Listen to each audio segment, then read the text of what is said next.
Hey everyone, welcome back to our channel. And welcome back to day 4 of our 7-day real-life English conversation challenge, season 2. Day 4 already, Kate. Can you believe it? We are more than halfway through this challenge. I know, Martin. Seriously, Kate.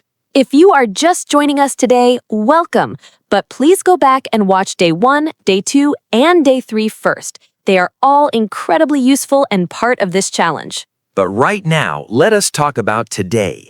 Kate, today's topic is one that literally every single working person needs. Am I right? You are absolutely right, Martin, because today, day 4, we are going to the workplace. Yes, we are talking about real office English, talking to your boss, speaking in team meetings, and communicating with your colleagues. And Martin, be honest, have you ever frozen up in a work situation because you did not know what to say in English? Okay, yes, 100%. I remember my first ever team meeting in an English-speaking office. My boss asked me to share my thoughts, and I just sat there, completely blank. Oh no, Martin. It was terrible, Kate. I knew what I wanted to say in my head, but the English words just would not come out. And that is exactly the problem so many of our viewers face every single day at work. But after today, that will never happen to you again. Because today we're giving you the exact phrases, the exact conversations, and the exact confidence you need to speak English like a true professional at work. So, grab your notebook. This one is going to be really valuable. Let's get started. Okay, Martin, before our conversations, let us quickly go through 5 important workplace words. First word, deadline. A deadline is the final date by which a task must be completed. In every office, deadlines are very serious. Second word, agenda. An agenda is a list of topics that will be discussed in a meeting. Every professional meeting has one. Third word, follow-up.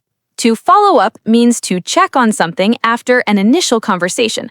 For example, following up on an email you sent. Fourth word, feedback. Feedback is the opinion someone gives about your work. It can be positive or it can be constructive criticism. And fifth word, delegate. To delegate means to assign a task to another person. Good managers know how to delegate effectively. Okay, Kate, office is open. Let us go to work. Everyone, please proceed to your workstations immediately. She's been waiting to say that all morning, everyone. I could tell. Okay, everyone, first scene. Martin needs to talk to his boss about a project deadline. This happens in every office around the world. Watch how he handles it professionally. Good morning. I'm so sorry to interrupt. Do you have just a few minutes, please? Good morning, Martin. Of course. Come on in and have a seat. What is on your mind? Thank you so much. So I wanted to talk to you about the Henderson Project report that is due this Friday. Yes. Is everything going okay with it? Overall, yes, I've been making really solid progress.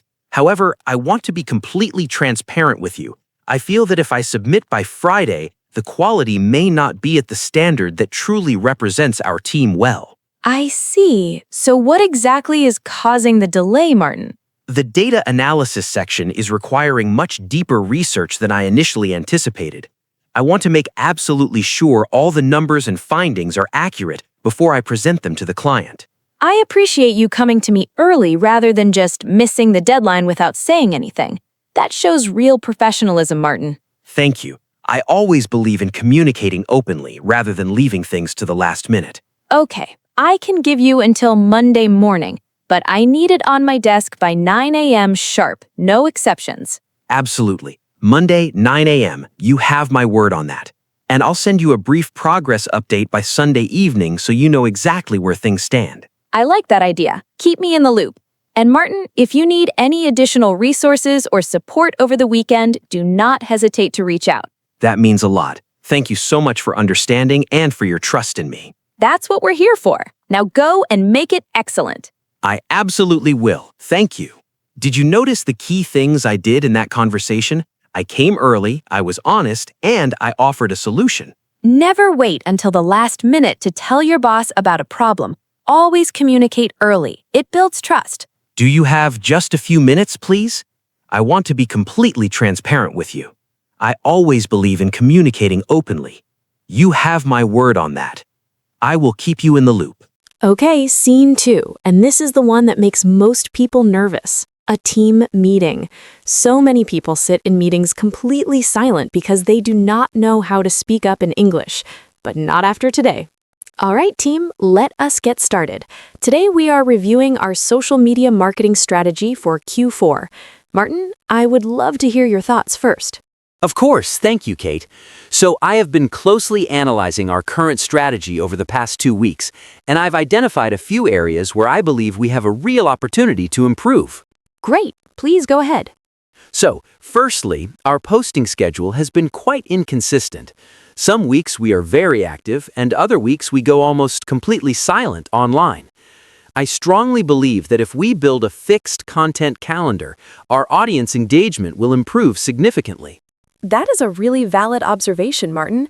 What do you suggest specifically? I would recommend planning and scheduling our content at least 2 weeks in advance. This way, we maintain consistency regardless of how busy the team gets week to week. I like that. Very practical. Anything else? Yes, if I may add one more point. I noticed that our main competitor launched a short video campaign last month that performed exceptionally well. I think we should seriously consider a similar approach for our own brand in Q4. That is a great idea. Would you be willing to put together a brief proposal on that? Absolutely. I can have a full proposal ready by Thursday afternoon without any problem. Perfect. Martin, really good contribution today. Okay, team, moving on to our Q4 targets. Everyone, please make sure your individual reports are submitted by end of this week. Quick question, Kate. Will we have a follow-up meeting next week to review everyone's proposals together? Great thinking. Yes, let us schedule that for next Wednesday at 10 a.m. I will send the calendar invite out today. Perfect. Looking forward to it. See how Martin came prepared with real observations and real suggestions? That is what makes you stand out in any meeting. The biggest mistake people make in meetings is staying silent. Even if your idea is small, share it, because your voice matters. I have identified a few areas where we can improve. I strongly believe that if we do this, we will see results. If I may add one more point, I can have that ready by Thursday afternoon without any problem. Will we have a follow-up meeting next week to review everyone's proposals together? Okay, last scene. And this one is so important because it happens every single day at work. Asking a colleague for help and doing it in a way that's polite, natural, and professional. Hey, Kate, I am so sorry to bother you. Do you have just 2 minutes? Of course, Martin. What do you need? So, I am putting together the client presentation for tomorrow, and I'm a little stuck on the slide formatting. I know you're really brilliant with PowerPoint. Would you mind taking a quick look when you get a chance? Oh, absolutely. No problem at all. Just send it over to me on Teams, and I will take a look within the next 30 minutes or so. That would be incredibly helpful. Thank you so much. And honestly, Kate, if you are too busy right now, I completely understand. I do not want to pull you away from your own work.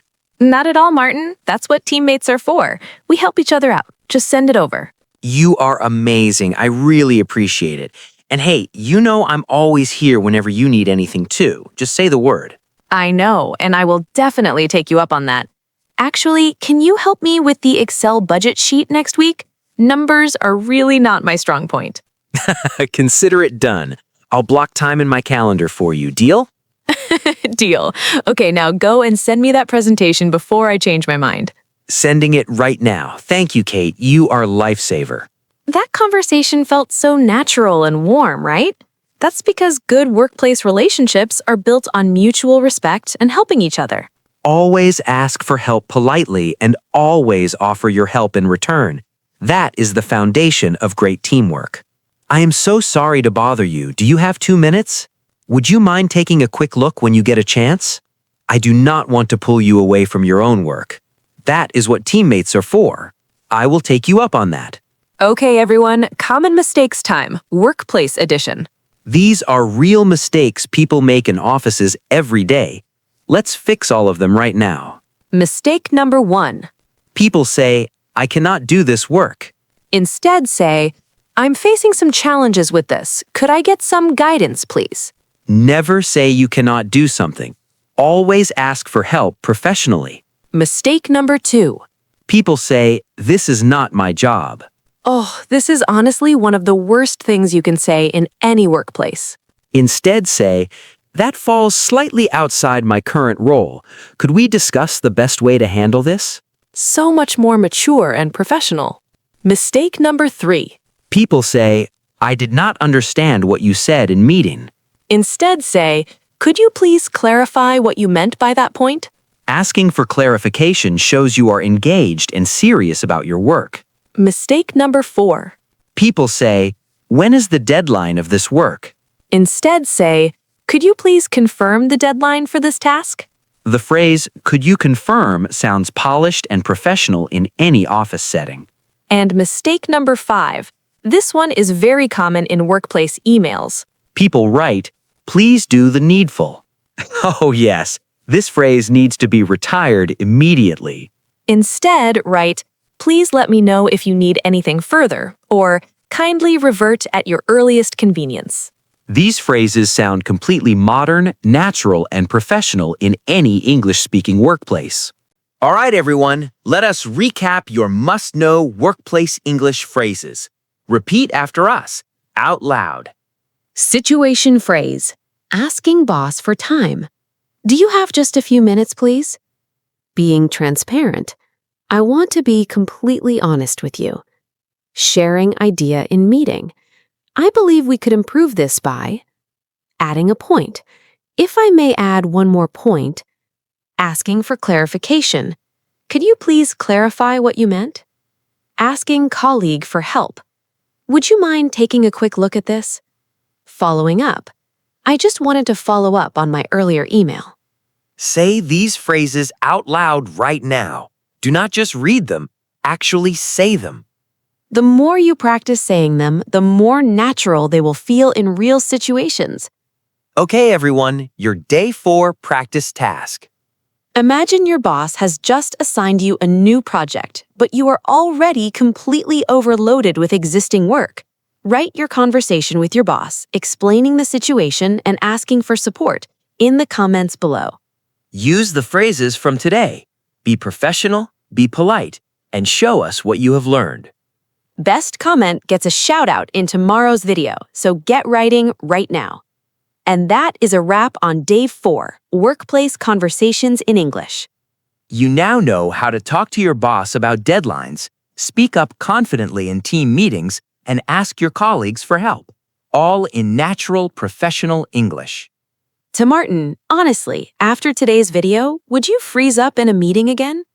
Absolutely not. I am ready for any meeting. Bring it on. That is what we like to hear. If today's video helped you, please give it a big thumbs up. Drop your practice task in the comments. We read every single one. See you tomorrow. Bye, everyone.